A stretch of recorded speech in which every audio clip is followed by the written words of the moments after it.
Okay, so all right, everyone. So today we shall proceed with our course, EDUC 802, and today's date being the 26th. Oops.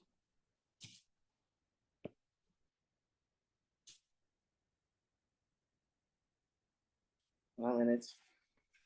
So today's date being the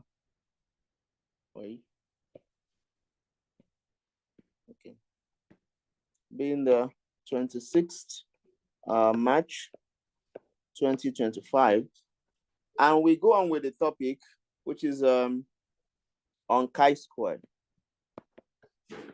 Chi-squared. All right. In our last class, we gave a brief to this particular topic, and so far so good. We have been speaking on topics or statistical tools related to analyzing continuous data. So, but not every time we have continuous data in education research. There are some instances where we have frequencies to analyze. A typical scenario is this case of Alex, which I put here as the introductory story to this particular lesson, where Alex planned a final year project on risk-taking behavior and survey 112 students to see if they will volunteer for risky experiments. What this means is that, so Alex wants to know whether his colleagues will be able to risk their lives while achieving a goal, like moving to the top of the mountain, for instance. You know, it's very difficult to move to the top of the mountain like that of the one in Abuja, for instance, now, the Zuma Rock. You want to reach the top of that mountain. So it is not everybody that can endure the rigor of reaching the top. So this kind of project that Alex wanted to do, and then he sampled opinions of 112 students by asking them, do you think, or are you willing to participate in this kind of experiment where we reach the top of the mountain? While we have some people say yes, some people say no. Among those who say yes, we have male. Among them, we have females. And among those who say no, we have male among them, and we also have what? We also have female. So that particular data is given in this table. The very first thing you observe in this data is the fact that you have this is two-dimensional table where we have rows and columns. On the right side of the table, we have willing to participate. So it has two options, yes or no. Some people say yes, that is they want to participate, while some people say no, they don't want to participate. Then we also have on the left side of the table, we have women, men, the number of women who say they want to participate and the number of women who say they don't want to participate. While the number of men who say they want to participate, we have 30 here. And those of women, men who say they don't want to participate, we have 12. So this is a kind of table. And you see, we are talking about number of women, number of men. So this is frequency, is a count. It is not a continuous data. It is categorical. So for that reason, you want to know, for instance, Alex in this case thought, wow, we have 55.4% of people who say they want to participate. That means invariably, those who want to participate, they are more than those who say they don't want to participate. But when you look at this data critically, you will see that for women that want to participate, we have 32 women that say yes. But we have 38 women that say don't want to participate. That means those that don't want to participate among the women, they are more than those that want to participate. Unlike that of men, we have 30 men that want to participate, and only 12 men say they don't want to participate. That means there are more men that are willing to participate than the men that are not willing to participate. Then the question is, this participation, willingness to participate, is it dependent on your gender? Whether you are a man or you are a woman, how is that dependency? Is it significantly dependent on your gender? So the answer is either yes or no, but you don't know what the answer is unless you subject it to a test, a statistical test. By mere looking at this figure, you can say, okay, yeah, there are more women that want to participate, but is that statistically significant? You see it now. So you can say there are more men than, there are more women that don't want to participate as compared to women that want to participate. So is that statistically significant? Then you need a test of chi-square to do that. So, and that is what we are going to walk through this morning. So hopefully we're going to see how this will go in less than 1 hour, I guess. So your t-test cannot help you, your ANOVA cannot help you, because ANOVA has to do with continuous data set. And t-test 2 has to do with continuous what? Data set. But here we are talking about frequencies. Okay, so now we can have a perfect test for this. We call it chi-square. So the chi-square test will help us to determine whether the variation in responses between men and women is statistically meaningful. So the chi-square distribution is theoretical, just as you have the t-test and you have the f-test distribution. I want to believe Dr. Idris showed you how to use f-test distribution table. So like them, as the number of degrees of freedom increases, the shape of the distribution changes. So we have a typical change, a typical distribution figure for chi-square, where we have it here. As the number of degrees of freedom increases, the shape of the distribution changes. You can see it is flattening, so it is skewed. You can see it is skewed. It is skewed towards the right. The same thing with F distribution table. It is skewed towards the right. So now, how can we now calculate chi-square statistic? This is a question of interest now.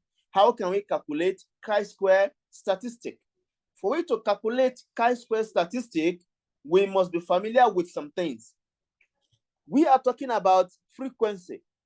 The frequency that Alex has got and tabulated here, they are what we call observed frequencies. They are what? Observed frequencies. So we have observed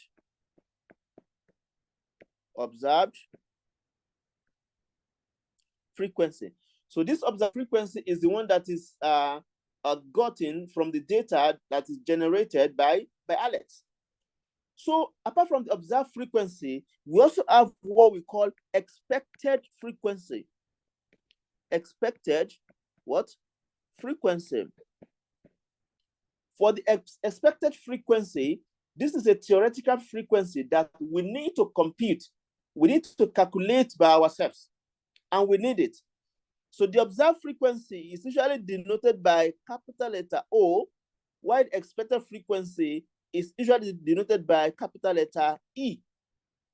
So if you know your observed and you know your expected, then you can now estimate or you can calculate the chi-square statistic using the formula, the sum of observed minus expected squared divided by the expected. Okay, so observed minus expected, that is observed frequency minus expected frequency divided by expected frequency. When after you square it, divided by the expected frequency, will give us what? The chi-square statistic when you sum that throughout your observation. Right?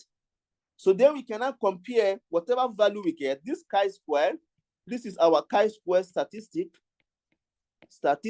Remember this? So we cannot compare this with the critical value. We can compare with chi-square critical value. Okay, so this chi-square critical value, we can get that from the table, and that is the chi-square distribution table.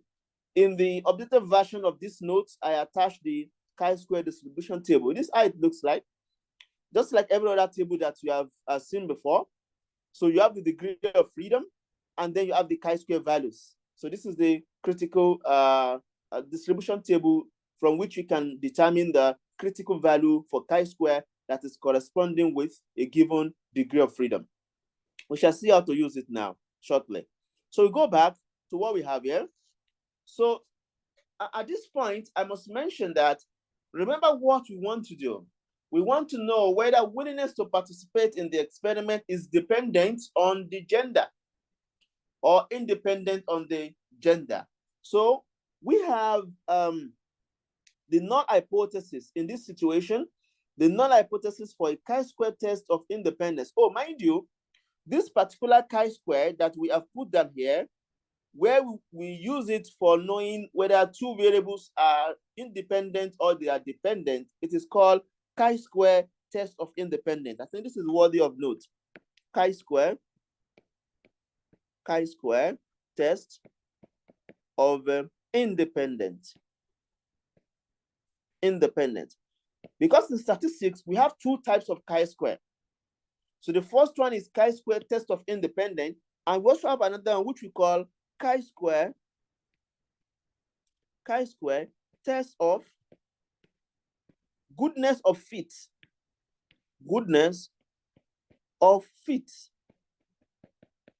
Okay? So these two types of chi-square exist. The first one is the one that we usually use a lot, and majorly what we use it for is when we are talking about what?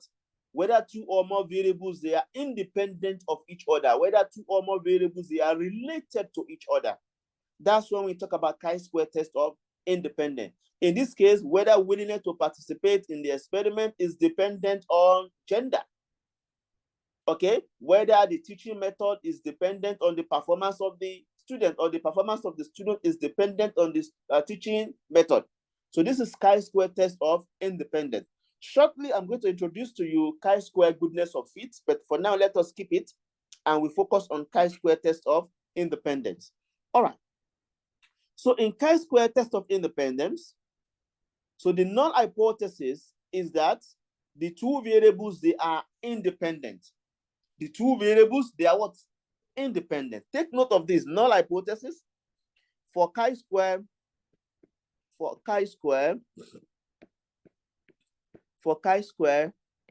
test of independence. Okay. Null hypothesis is what? The two variables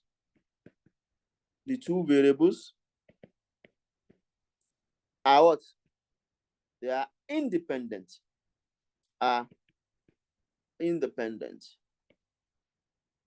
Okay? The two variables, they are what? Independent. That is what? There is no significant relationship what? Between the two variables. This is not in the note. Okay? So the null hypothesis is that the two variables are independent, and meaning there is no significant relationship between the two variables. When you take it back to our data, that means there is no significant relationship between willingness to participate in the experiment and the gender of the student. There is no significant relationship between willingness to participate in the experiment and the gender of the student. So for Alex study, all right, the null hypothesis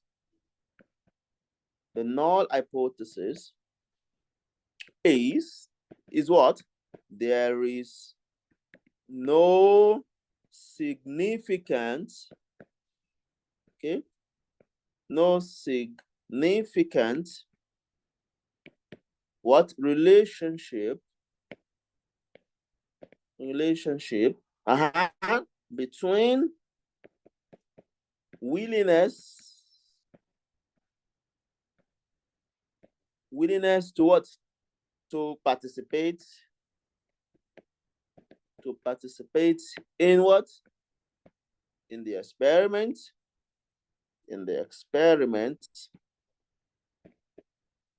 and the gender of the student and the gender of the students. Perfect.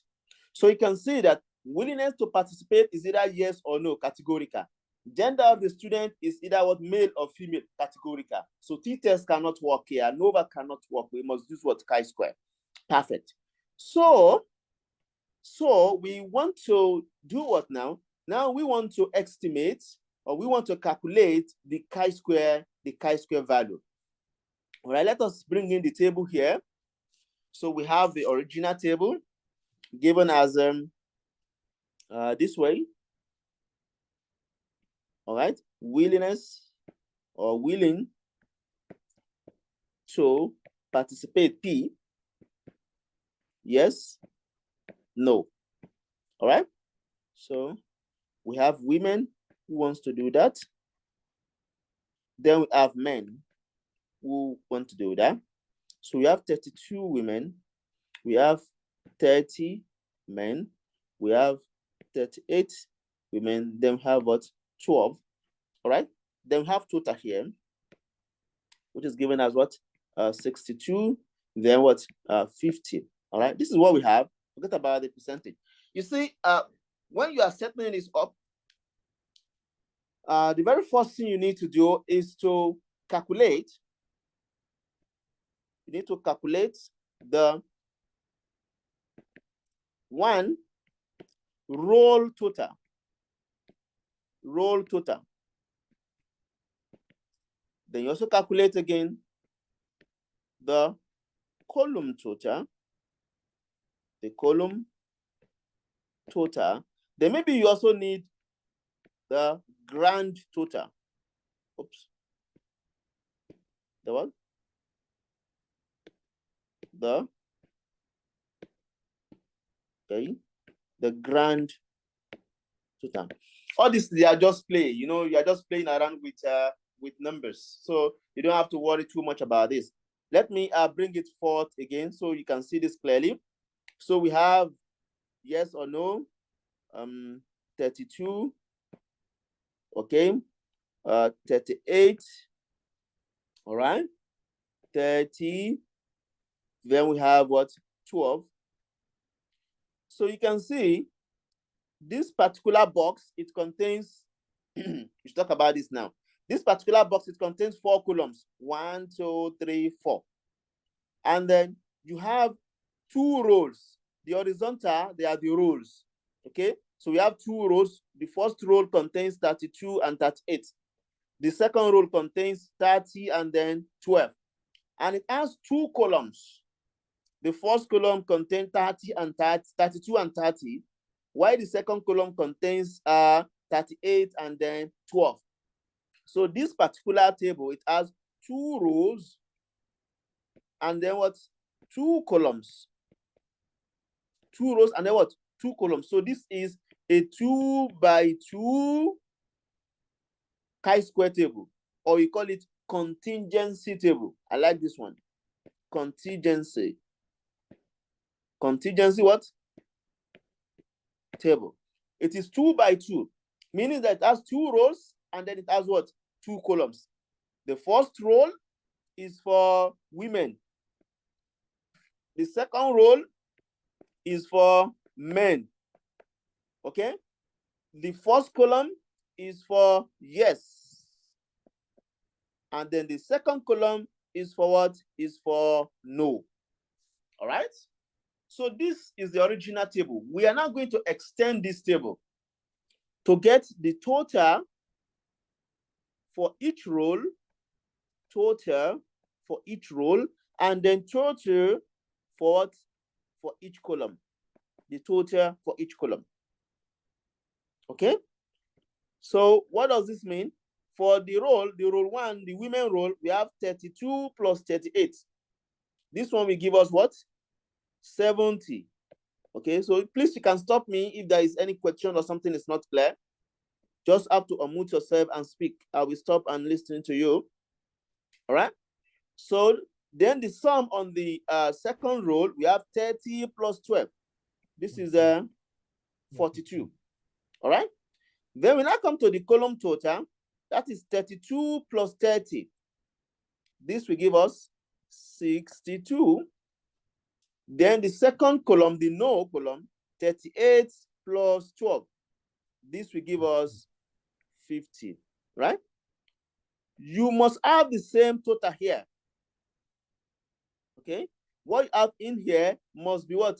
The same. Otherwise, something is wrong. So let us see, what is 70 plus 42? This will give us 112. If I am not mistaken, please, if there's any mistake, stop me. This will give us 112. All right? Maybe the red is not a good color here. It gives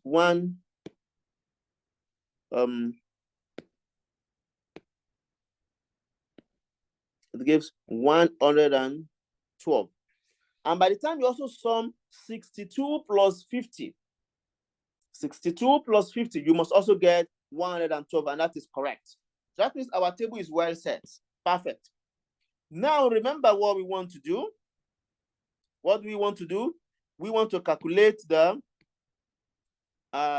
chi-square value, the chi-square statistic. For you to do that, you need to calculate the expected values. So I can rearrange this table to make it better. I can rearrange it like, okay, maybe women first. I can have observe like this. That is observe frequency. Okay. Observe frequency, we have 30 for women. Then we have 32 for women.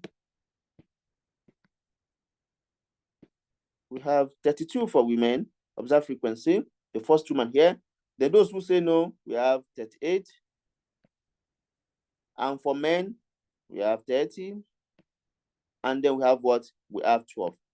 These are the observed frequencies. So we need to calculate expected frequency. Okay. We need to calculate expected what? Frequency. So the question now is, how do we calculate expected frequency? That is the question. How do you calculate what? The expected frequency. Okay.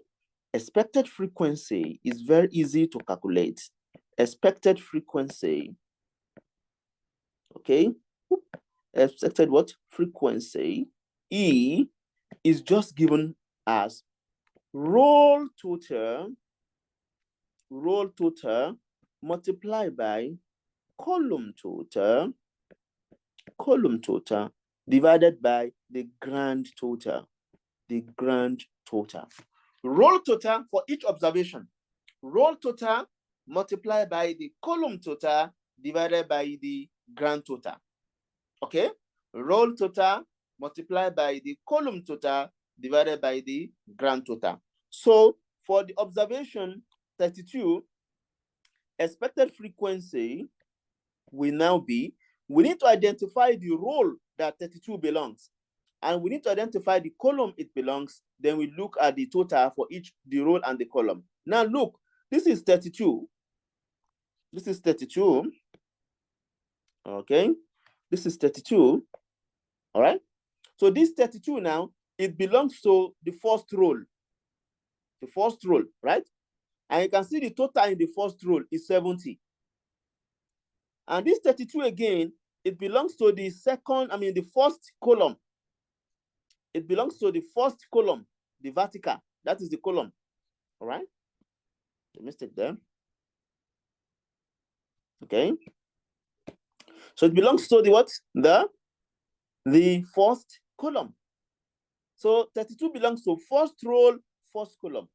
The total in the first row is 70. The total in the first column is 62. And the grand total is 112.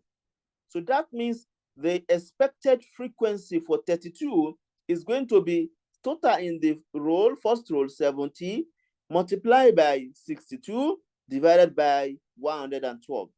So expected frequency of 32 will be 70 multiplied by 62, divided by 112. Are we okay?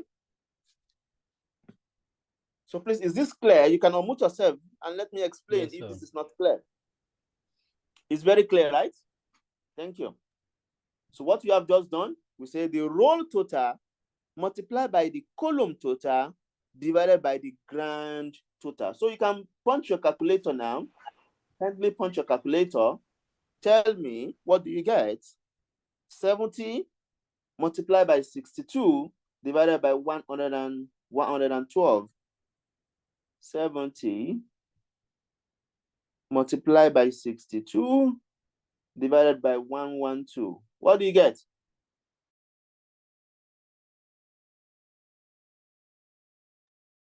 38.75. 38.75. Do you get the same thing? 38.75. Yes, thank you very much. That is very good. So we can go to the expected value for the next one there. Okay.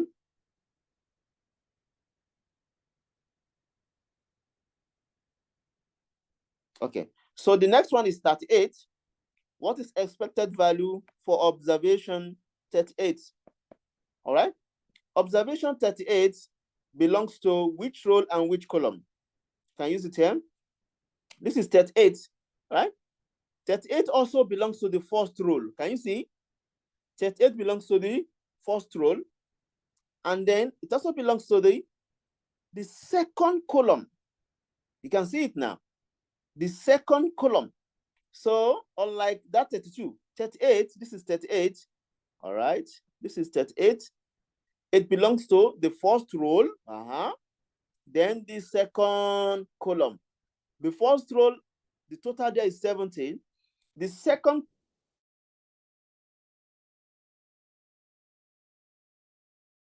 50. 12. All right. 50. All right. Is it okay? So this is going to be 70 times 50 divided by 112. 70 times 50 divided by 112. Okay, I got this to be 38 point something, right? 38.75. Yes. So what do you get on this one? So I did 31.25. You got 31.25? Yes. 31.25, yes, sir. Okay, so I'm writing what you say. 31.25. Are you okay, everybody? So we now go to the Yes, Doctor, third we're okay. observation. Thank you. So we got 31.25. So we go to the third observation, that is E30, expected for 30. Look, this belongs to what? 30. It belongs to the second row. It belongs to what? The second row and then first column. Second row, and then what? First column. So second row and then first column. So this the sum total for the second row is 42, while for the first column is 62. So the expectation for this guy is going to be 42 times 62 divided by 112. 42 times 62 divided by 112. So please kindly punch your calculator and tell me what you get. 9.75. You say what? 9.75. 9.75. Please, others should confirm. So this is 9.75. I'm just writing what you said. Okay. Okay. You also get the same thing, 9.75. So we go to the last observation, that is 12. So what is E12? E12 is going to be, let's look at E12 first. So for 12, it belongs to the second row and then the second column, isn't it? The second row and then the second column. All right, 2 by 2 belongs to the second row and then the second column. On the second row, the total is 42. Excuse me. And then, yes, go ahead. The previous answer I gave is not correct. It's actually not correct. 20. Yes, the one I said 9 point something, 9.75. Okay. It's actually 23.25. 23. Yes. Point what? 25. 0.25. That's the Okay. correct answer. I employ others to confirm the answers. You know, I said Yes. it when you gave me the answer Yeah. initially. So Yes. I'm writing what you tell me. Yes. Sorry, All sir. right. Sorry about that. No problem. So you get 23 point what? 0.25. 0.25. Yeah, Please others should confirm. Okay, That is perfect. correct. 23.25. Thank you. So we can now go to the last one. So which we said it belongs to the second row and the second column. 42 times 50 divided by 112. 42 times 50. 42 times 50 divided by 112. So this one also, what do you get?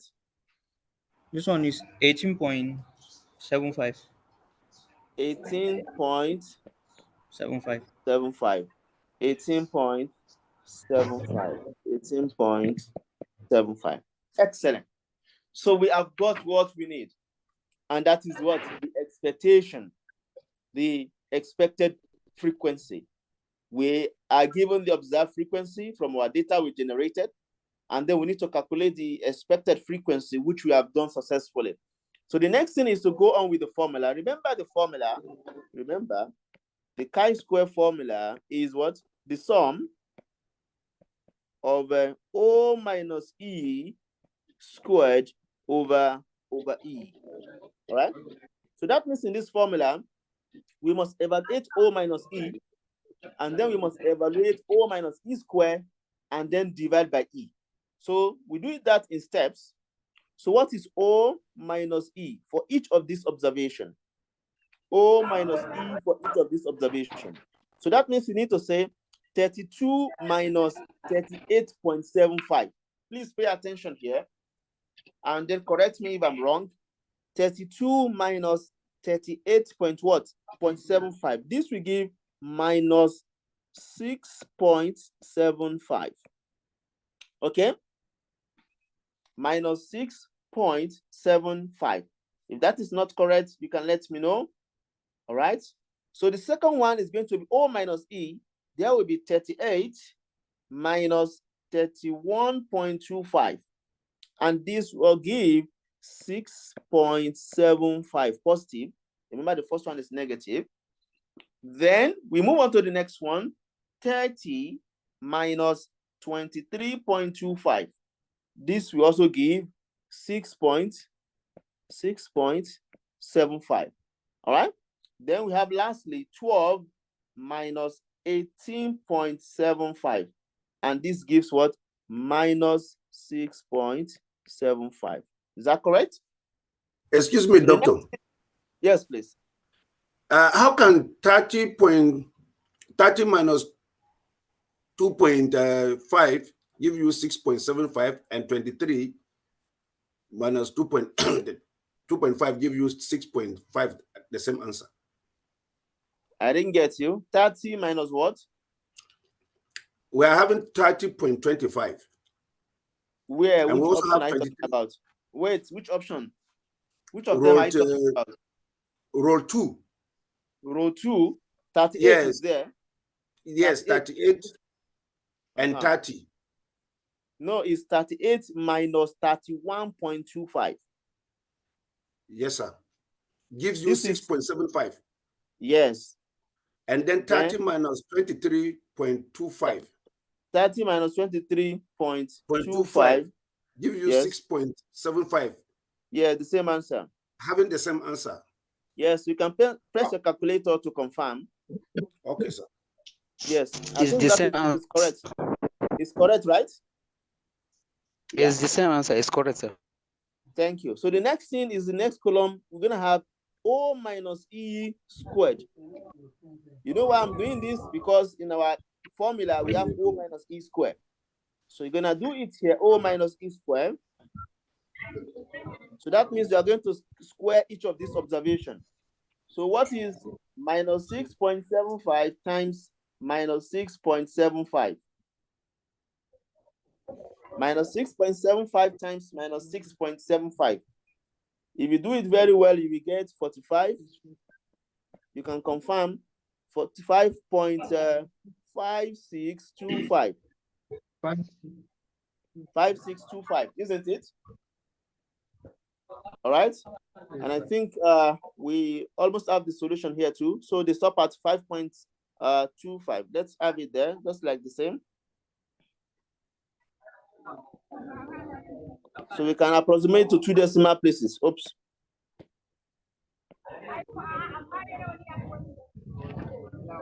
Our moderator, do your job. This is 45.56 if you approximate to two decimal places. So 6.75 times 6.75, we get the same thing. 45.56. 45.56. 45.56. Isn't it? So the last step is to get O minus E squared divided by E. O minus E squared divided by E. O minus E squared divided by E. That is, you just divide each of this number here, 45.56, by E. Remember E, that will be corresponding E. So in the first case, we are going to have 45.56 divided by 38.75. But that is E there. So you have 45.56 divided by 38.75. So by my own calculation here, I have got, okay, are we there? So my own calculation here, I have got 1.17, okay, 57. 1.1757. Let me see how many decimal places they stop on the note. Okay, they stop at 3 decimal places. Let us also stop at 3 decimal places. Okay, when you stop at 3 decimal places, you are going to have 1.76. All right, 1.776. Perfect. So the next one, so you are going to have 45.56 divided by Excuse me. 31.25. Yes, go ahead. Sir, please, the current column we are calculating, is it 0 minus E square or just 0 minus E divided by 0 minus E squared. Okay. 0 minus E squared. I just wanted to write that before this and flip it away. So Okay. yeah, it is there. Look at it, sir. It's there. All right. Thank you, So sir. 0 minus E squared divided by E. All right. So Yes, thank you. you have 45.56 divided by 31.25. All right. And then you got 1 point to 3 decimal places, 1.458. 1.458. So the next one is 45.56 divided by 23.25. Okay, 45.56 divided by 23.25. So this will give you 1.960. 1.960. Please confirm these answers. As I'm writing them, you should also punch your calculator to make confirmation. Very important. The answer is correct, sir. It's like that. Thank you very much. So the last Yes, one, you have 45.56 divided by 18.75. 18.75. I got here 2.430. 2.430. 2.430. All right. Are you okay, everybody? Are you okay? So 2.430. So now my chi-square. Yes, sir. What is drawing on the screen, please? My chi-square statistic, okay, will now be the sum of each of this. That is the sum of the last column. The sum of the last column. So we have here 1.76, 1.76, 1.176, 1.176, 176 plus the second one, which is 1.458, 1.458 plus the third one, which is 1.960. So plus 1.960, then plus the last one, which is a 2.430. 2.430. So when you add this together, what do you get? I also want to add with my calculator here. Kindly add from there too. 7.023. You say what? 7.0024 into this one, please. 0.023. 7.023. Yes. Okay. No, 24. 24. Yes. Okay, please reconcile. Do you get 2423 also? I've got 7.024. Okay, thank you. So 7.02024. That is the chi-square statistic. Perfect. So we have got our chi-square statistic. Now the next thing we now be to compare this with the critical chi-square value and determine whether it is significant or not. So for we to do that, we need to calculate the degree of freedom. Remember the chi-square table, it is against the degree of freedom, df.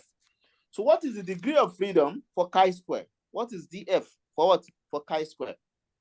Very simple. It is number of row minus 1 multiplied by number of column minus 1. Okay? In our original table, you know, we said it is 2 by 2 contingency table, 2 by 2.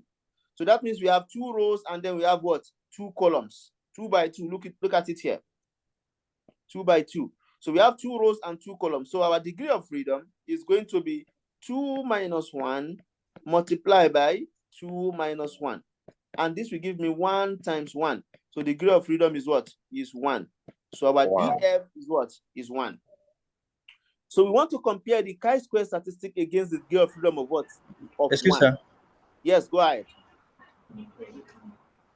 Sir, please, in this contingency table, is it that Yes. always the first value is always the column, and then the second is always the row? No. Roll is horizontal. Notice. Yes, I know. Roll is I mean, horizontal. While column is yes, vertical. yes, I know that. So what So I'm the saying is that observation, we have 2 by right? 2. Yes. Because we have this observation. These are the observation. Forget this one is Yes. total. We just brought it in by ourselves, right? Yeah. So these Yes, are sir. the observations. So you have 32, 38, 30, 12. So they form 2 rows and 2 columns. Okay. Do you understand? All Yes, these sir. yes or no, we don't need them. They are just all these women and women. They are just Okay. by the way. What we need is 32, 38, 30, 12. Okay. Okay.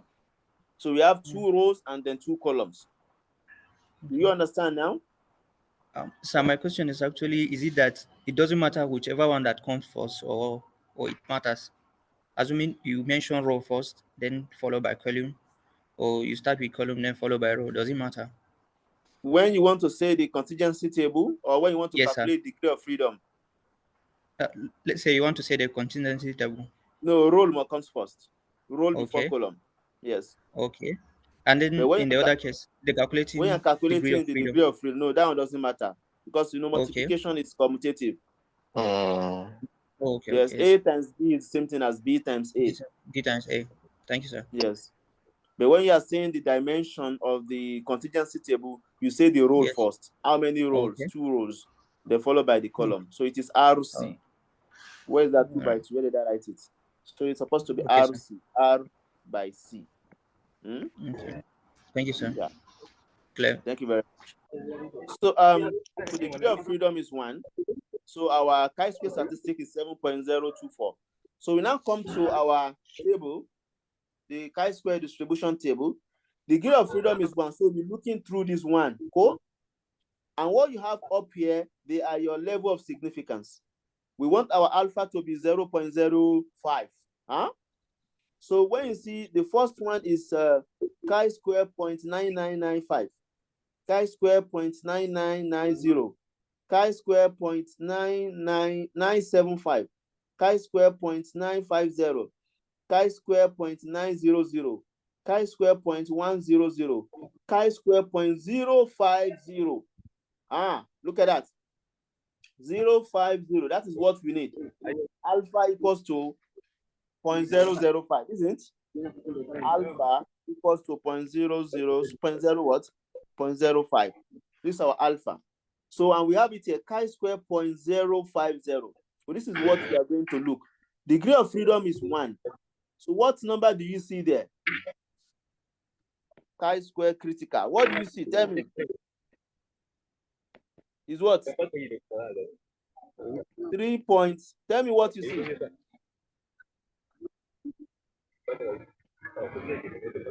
Is this correct? 3.8 chi-square 0.005. Let me make that place. Yes, look at it.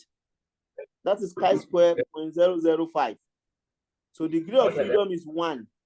So the corresponding number under that 1 is 3.841. Isn't it? Is it okay? So look at our critical value is 3.841.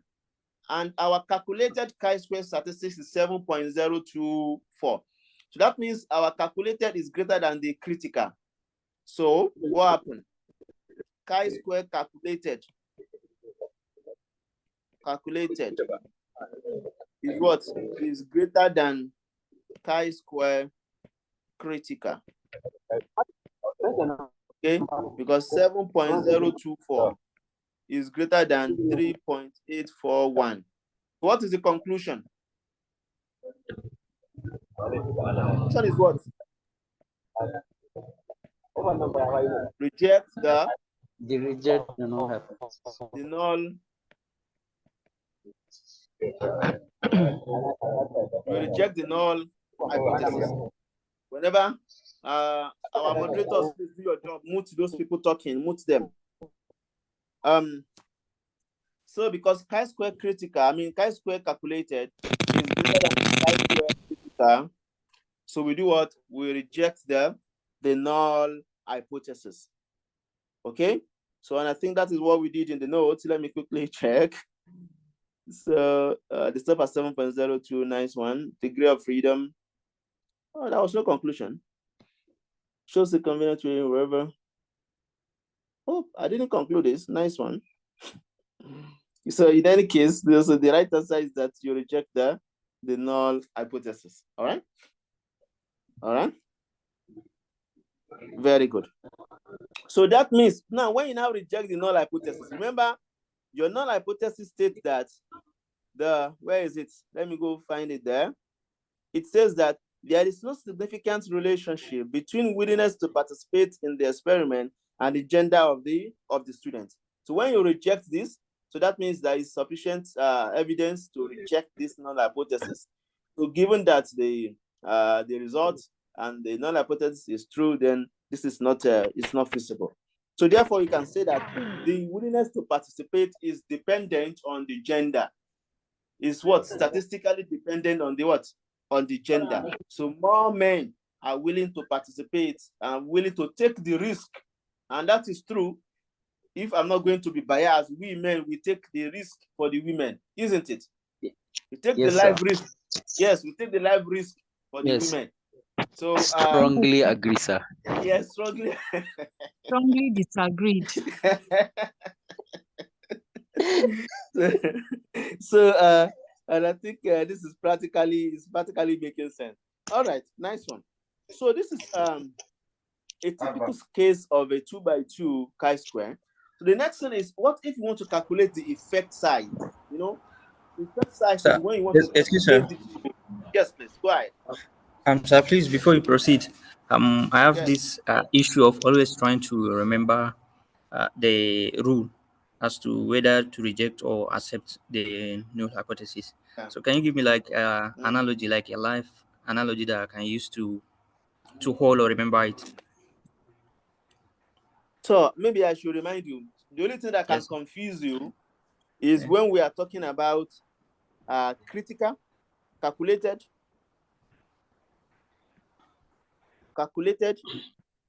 versus critical. This is one way. Or we talk about p-value versus alpha value. versus alpha what value. So the two of them, they have different rule. They have different rule. If you are using calculated versus critical, if you are using calculated versus critical, you reject. You reject when calculated is greater than critical. When calculated is greater than what? Critical. This is when you reject. But when you are talking about p-value and alpha value, you reject. You reject when p-value is less than, is what? Less than alpha value. When p-value is less than alpha value, you what? You reject. All right? So you need to get it this way. There are two yardsticks. Are you talking about calculated versus critical? Or are you talking about p-value versus alpha value? And believe me, it is only because we are just walking through these examples in class that we have to use calculated versus critical. Usually we use what? Alpha and then what? P-value. Alpha and because we use software to generate the result, not hand to calculate it. When you come for your thesis, you use SPSS to generate your result, not hand. SPSS will give you the p-value, which you can compare with your standard alpha value. You get it now? So if you are to memorize anything, you should memorize this, at least for your research. So p-value must be less than what? Alpha value before you can reject. The reverse is the case for calculated and critical. Take note of that. I think I can proceed. Yes, sir. Yes, I'm still hearing some background noise. Maybe can someone control that? Sir, please, I have one more question. Please go ahead.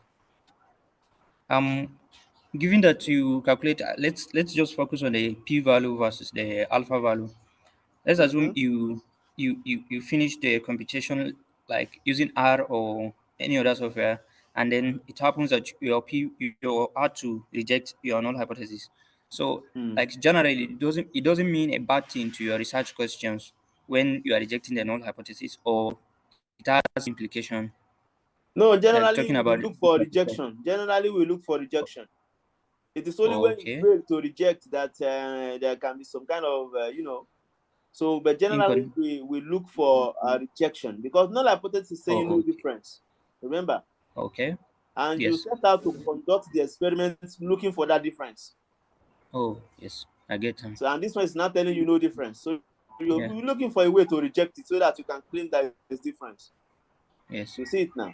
So, usually when you have, when you reject null hypothesis, you celebrate it. Yes. That's what I was actually trying to ask. So because I was thinking like rejecting means something bad or something like that. No. Rejecting is what we are something looking for. Yes, and you must also prepare for rejection too. Oh, okay. So as a researcher, you must always prepare for what? For rejection. You write an article, you submit it for publication, it will be rejected several times before it is later accepted. No. So you should always prepare for rejection. So take note of that. Sir. It's very clear now. Excellent. Yes. All right. Very good. So we can now proceed. Now I mentioned that you want to know the practical value of the result that you have got. Then you need to calculate what we call the effect size. So the effect size phi for chi-square is given as a chi-square over n. Your chi-square value divided by the number of observations, and then you find the square root. This will give you the estimated value for the chi-square. If you want to do this for effect size for the chi-square, if you want to do this for our example, our effect size for our example is going to be the square root of 7.024 divided by 112. Because that is the number of our observation. Is it okay? So you can do this for me. The square root of what is a 7.024 divided by 112. I have got 0.1 0.06 and then 27. So we can find the square root of this number, and we'll be happy. Please kindly confirm whether that is correct, or confirm whether it is correct. The square root of 0.0. So Is it correct? the final answer is 1.252. 1.252. Yes. Is that all you got? As the Yeah, I final didn't get answer, 1.2. including the square root. No, maybe you didn't do it very well. I don't know. Oh, I'm yes. getting I did there. not do it very well. I did not square Uh-huh. the. Yes, exactly. This is what I got. 0.25. So Please the answer is confirm. 3 point. Me, I'm getting smaller than that. I Yes, got 0.663. So please, somebody else can confirm. This is what I got. Okay. I'm not sure of the answer too, because I've not done it before. So what I have is 0.6637. Uh-huh. So please, can someone confirm that?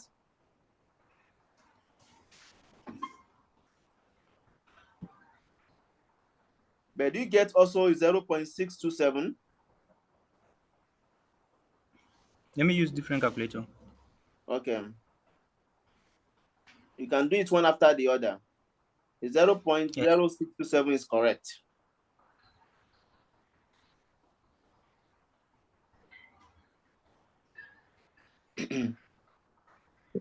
Yeah, it's correct, sir. 0.25. That is correct. Yeah, it's correct. Yes. Thank you very much. So this is what I got, and I think it is correct. All right. So, okay. I think we can take another example. Even though I want this class to be 1 hour, but now it is extending more than 1 hour. Nice one. So let's see another example. I would like to go through this one before we stop today. Example 2, it says, a secondary school mathematics teacher wanted to improve his students' performance by experimenting with different teaching methods. All right. He divided his class students into 3 groups.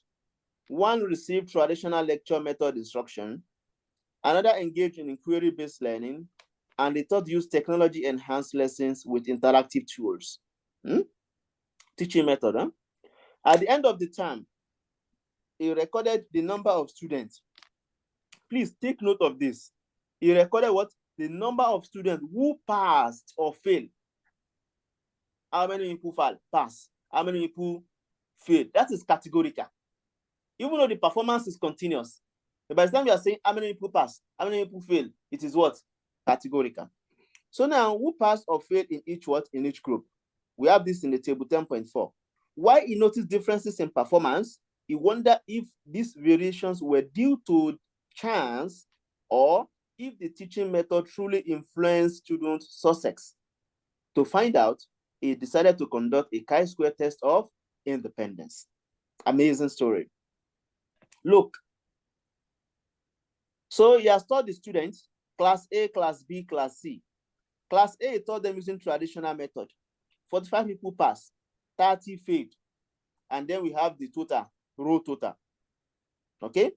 The class B, he taught them using inquiry base. 50 people passed, 20 failed. Then you have the row total. Class C, he taught them using technology enhanced with interactive tools. 55 people passed, 15 failed, and then the row total to be what? 70. What about the column total is given? 150, 65, then what? 215. Do you see this one? Let me bring out the table here to show you the dimension of this table. So you can call it class A, class B, class C. Okay, 1 minute. Class A, class B, class C. It's supposed to be C. Okay, then we have pass or what? Fail, F for fail. All right, so we have 45 in class A who pass, 30 actually failed, 50 in class A pass, then what? 20 failed, then 55 pass, then 15 failed. Let me stop here. Look, this is our data. Okay, this is our data. Look, How many rows do we have? Rows. We No. have 3 rows. 1, 2, 3 3. rows. The horizontal lanes, right? 1. And how many columns do we have? 2. 2 columns. So that means this contingency table, remember, is number of row by the number of what? Column. So it is 3 by 2. This one is what? 3 by 2. I'm not saying you should times it. Oh. And by the way, this times is by 3 by 2. Don't multiply it. Oh. So it is 3 by 2 contingency table. You see it now. The first one we did was what? 2 by 2. While this one is 3 by 2. We are happy here because we are given the roll total for each row. So I don't have to calculate it. And then we're also given the column total, 150, for each what? For each column. And here 65. And the grand total, 200 and what? 15. So we want to calculate your chi-square statistic. Remember, chi-square is given as sum of what? O minus E squared divided by what? E. So I can rewrite this table. I can rearrange this table to make it easy for myself. And I put O here, observation. You can arrange as you like. Doesn't matter. I can go by row or by column. In fact, this time around, I want to go by column. The last time I went by row. So going by column, I'm going to have 45 here. 50 here. Okay, then 55 here. That is the first, look at it. That is the first column. Then the next thing I will take the second column. I put it under. 30 here, 20 here, then what? 15 here. This is my observation. I need to calculate the what? Expected frequency, E. All right? Expected frequency. All right? So my expected frequency by formula, E, okay, for 40, okay, just the E generally, is given by what? The roll total multiplied by the column total, okay, divided by what? The grand total. Okay? So for the first item, that is 45, E 45. Okay? You can use the table on this place on the notes to do that instead of you going back. So I can use the stuff here. Look at 45. 45 is on roll 1, the total is 70. And then column 1, the total is 50. So I'm going to have 75 times 150, sorry, not 50, divided by the grand total, 200 and what? 215. So what do you get when you do this? What do you get? It's 52.325. Okay, thank you. Please kindly confirm, because I've not done this before and I don't know whether it is right or wrong. Whatever thing you tell me is what I'm going to write. 6. What do you get? 52.326. Okay, that was 3, maybe 52 Yes. point what? 3. 3. Excellent. You can write it here. 52.33. Okay. Then the second one, that is E50. 50 belongs to the second row, okay, and then the first column, which is the total there is 70 multiplied by 150 divided by 215. What do you get? Multiply this to 70 divided by 150. 48.84. 48.84. Thank you very much. 48.84. And put it here. 48.84. Perfect. So the third one, that is 55. E55. Oh,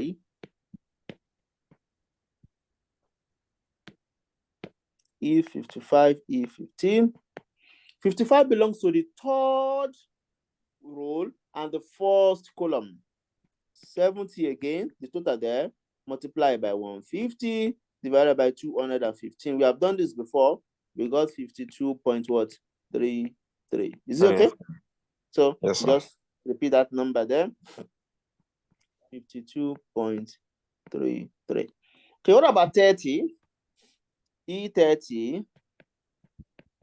30 belongs to the first row and then the second column, which is 75 is total on the first row, multiplied by 65, the total for the second column, divided by... Excuse me. Yes, go ahead. This So the is last wrong. one we did, I think the answer is 48.884. 84. Not 52.33. You mean Yes, E55? sir. Yes, 48.84. just the last one that we just did. Okay, yes, E10. thank you very much. That one was 70 by Is 150. it? Yeah, Yes, that's that's perfect. Yes. Thank you. Which is what we have for E50, right? 48.84. Perfect. So this one's supposed to be 48.84. 48.84. Correct? Okay, what about Yes. this one? What do you get? 75 times 65 divided by 215. 75 times 65 divided by what? 22.67. 22.67.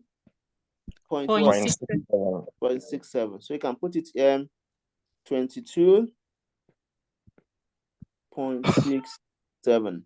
Okay, so we go to 20. E20.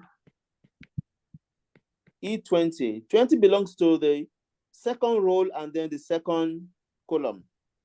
70 multiplied by 65 divided by 215. So what do you get? 21.16. 21.16. 21.16. So we can put that here. 21.16. Is it okay? So the last one, which is a 15. So E15. 15 belongs to the third row and then the second column, which is a 70 times 65 divided by 215. The same thing as the first one previously, right? Is it okay? Yes, sir. Yes, sir. Got 21.16. Perfect. So this is E. Yes, sir. So now we need to compute O minus E, right? O minus E. So this one is very easy, simple subtraction. So we start with the first one, 45. 45 minus 52.33. We got minus 7.33. Thank you very much. 50 minus 48.84. 1.16. Thank you very much. 1.16. 55 minus 48.84. We got 6.16. Is that correct? Yes, sir. Yes. 30 minus 22.67. We got 7.33. 7.33. Thank you.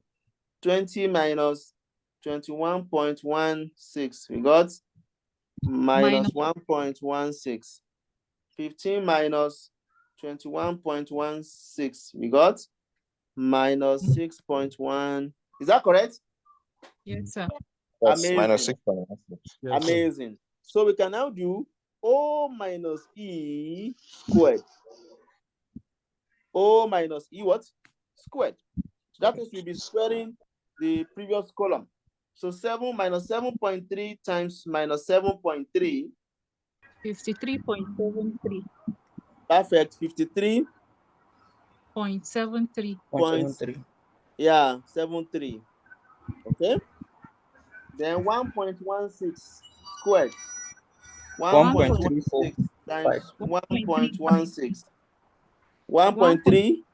5. It's 1.35. 1.35. Four, Okay. five. Yeah. Okay.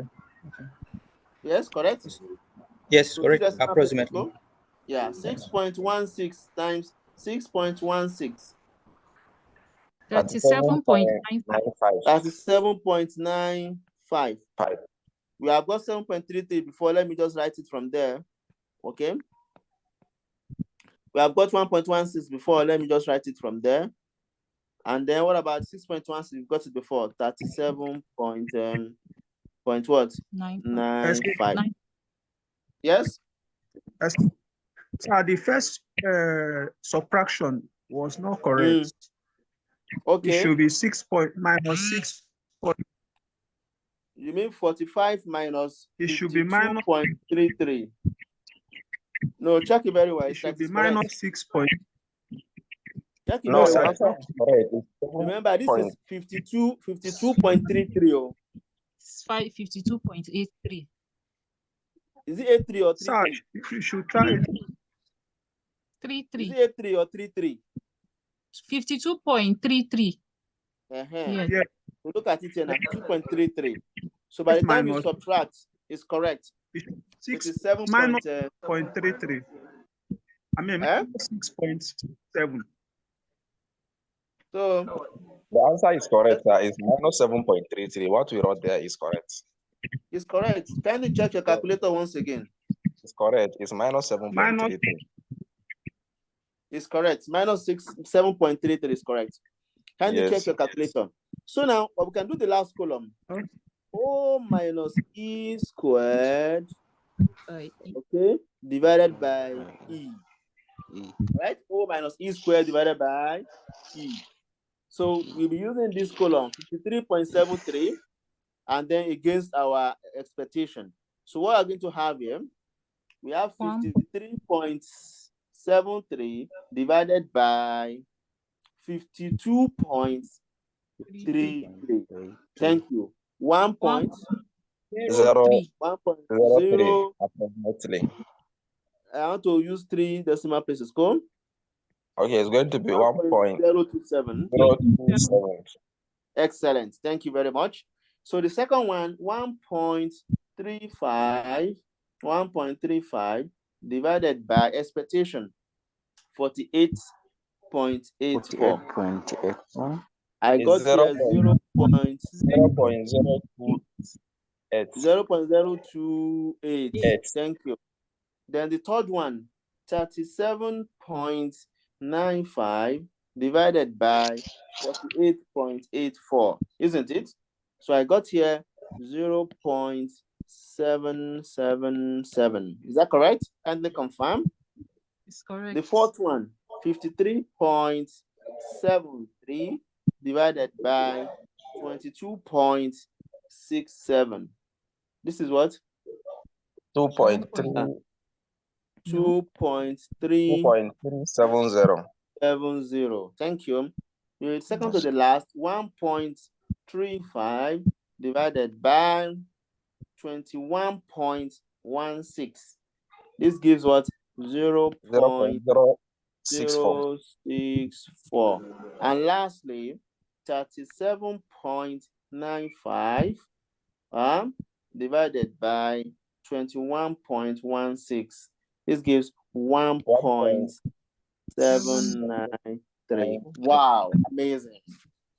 So with this, I can now calculate my chi-square, isn't it? So just add this column together. So our honorable chi-square statistic will now be, we start to sum now. We have 1.027 plus the next column there, the next one, 0.028 plus 0.028, okay, plus 0.777 plus 0.777 plus third one, the fourth one, 2.370 plus the next one, 0.064 plus the next one, 1.793. 1.793. Okay, now we just need the addition of these numbers. Can you punch your calculator? What do you get? 6.311. Huh? 6.311. 311. Yes, sir. No. No, So yes. it's 6059. No, what Is I what? got is 6.311. Okay, so let us do it together once again. Okay. 1.027 plus 0.028 plus 0.777 plus 2.370 plus 0.064 plus 1.793. I got 0.059. Yes, sir. That's correct. I got 6.059. Yeah. Okay, kindly validate your answer. Maybe this is correct. 059. I don't know too. It is subjected to mistakes and error. So this is what we got. Madam, is it what you get? Yes, sir. Okay. So this is our chi-square. Our chi-square computed or calculated is what? Equals 6.059. Now we need to find chi-square critical. Okay. For we to get chi-square critical, we must get the degree of freedom first. The degree of freedom is R minus 1 multiplied by C minus 1. The number of rows, remember, it is our table. Decorum, please, that person can be muted. The number of rows, we have 3 rows here, so it is going to be 3 minus 1 multiplied by 2 minus 1 because we have 2 columns. This is 2 times 1. This is equals to what? 2. So degree of freedom is what? Is 2. So we need to check that critical value that corresponds to alpha. Now we are at alpha, the mark I put here before. Now we will be looking at the second row now, but that's why you have degree of freedom to be 2. And from what I can see, do you see the number there? What number do you see there? 5.991. So that means our T critical is what? 5.991.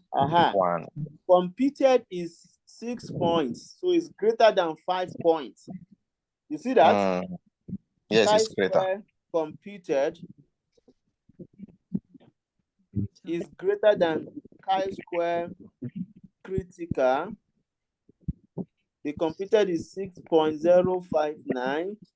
The critical is 5.991. So that means what we are going to do, we do what? We reject the null hypothesis. Okay? Yes.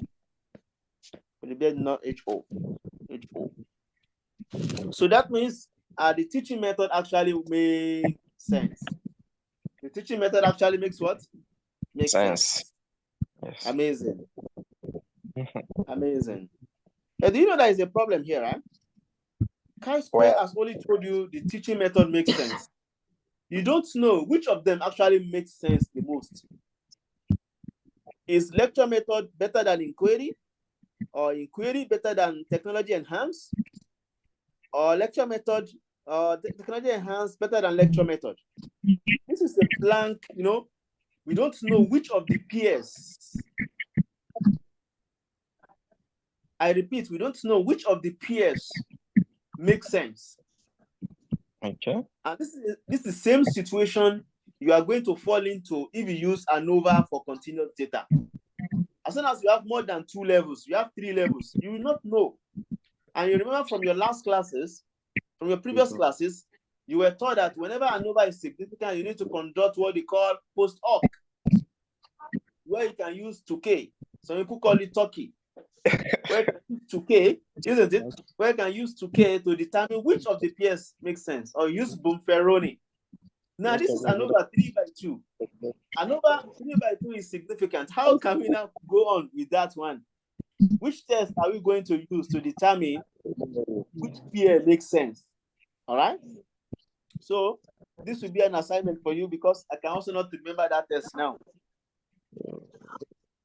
Okay. So go and find out. All right. Now, at the beginning of this class, we mentioned that chi-square can be of 2 types. Excuse me, sir. Yes. This last example that we gave, I will have the answer 6.05. How? I don't understand why we reject the null hypothesis again. I thought since it's more the critical, I thought since it's more than 5, we have to retain it. No, I mentioned before, maybe you didn't pay attention at the time, that rejection or no rejection, there are 2 criteria. When you are comparing calculated with critical, this is one way to do it. Another way is to do it is when you are comparing p-value to alpha value. You see it now? P-value to what? Alpha value. This is when you'll be looking at your p-value being less than 0.05. If it is less than, you reject. If it is greater than, you fail to reject. But if you are comparing calculated versus critical, before you can reject, your calculated must be greater than the critical. It can even be 100, any number. You can still reject. Yes. Excuse me, sir. Yes, sir.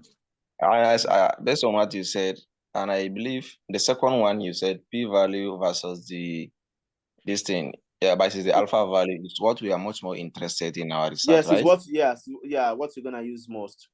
Okay, sir. Yes. So if you are memorizing anyone, this one is what you should memorize. And by the way, from this table too, we can do the same thing. Look, remember, let me give you this hint. Remember our chi-square value is 6.059. Okay? 6.059 is between 5.99 and the next value, 7.378. Yes. Okay? So when you now look up at the chi-square, that means your p-value will be between 0.05 and 0.025. Yes. You see it now? Your p-value will be between 0.05 and 0.025. That means your p-value will be less than 0.05. Do you see it now?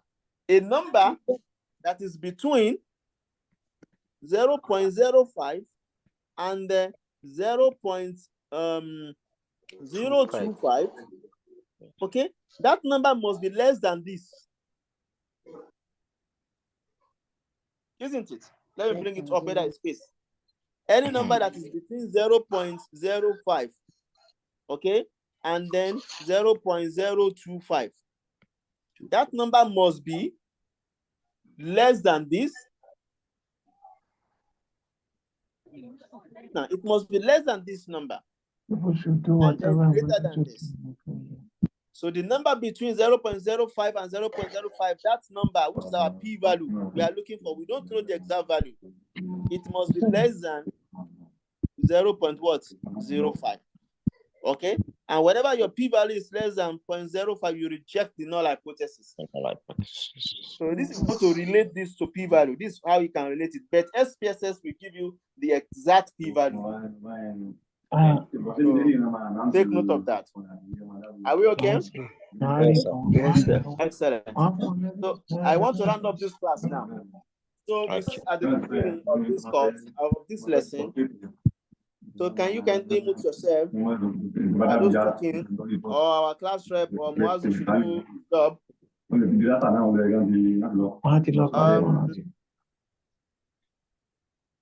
Okay, thank you very much. Now, at the beginning of this course, are we set? Good. At the beginning of this lesson, we talk about 2 different types of chi-square. Let us review that.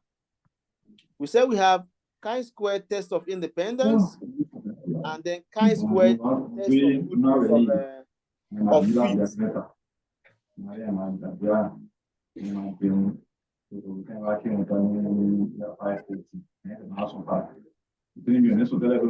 Somebody is making noise. I have to stop for him because you don't do your job. I'm not a co-host, sir. You remove me. Is Muazu that is a co-host. Class rep, I made you a co-host. Okay. Hello.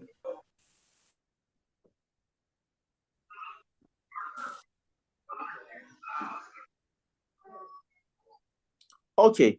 So at the beginning of this lesson, we talk about two different types of chi-square. The first one being chi-square test of independence. That is what we have just dealt with. And I said, majorly 90% of what you are going to come across will be chi-square test of independence. So we also have chi-square test of goodness of fit. For the goodness of fit is a different logic. It's not the same as that of chi-square test of independence. And when do we use chi-square goodness of fit? When do we use chi-square goodness of fit? This is a question we should ask ourselves. You see, if you want to know about relationship between two variables, you talk about chi-square test of independence. But at times, you don't consider relationship. You may want to know whether your data fits a previously stated hypothesis or a previously stated theory, whether your data fits that theory. We do it a lot in psychometry. Whenever we want to develop or we are validating an instrument, I repeat, maybe I need to just stop sharing the screen now and do this job myself.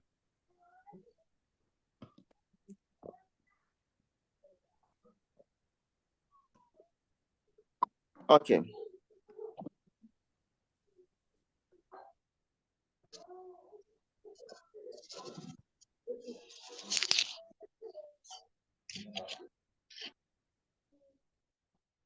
Okay, so they are all gone now. Those making the noise. So as I'm saying that we have two types of chi-square, the chi-square test of independence and the chi-square test of goodness of fit. So I'm saying that at times you don't deal with relationship between variables. You want to know whether your data fit a theory, a previously stated stated theory. Then you can use chi-square to determine whether your data fits that theory. I now mentioned the fact that in psychometry, when we are developing an instrument, for instance, when we are developing an instrument, we can get somebody's instrument, which the person said that, okay, this is my instrument, the 5 items, they are measuring attitude, for instance, according to the theory the person has used to develop the instrument.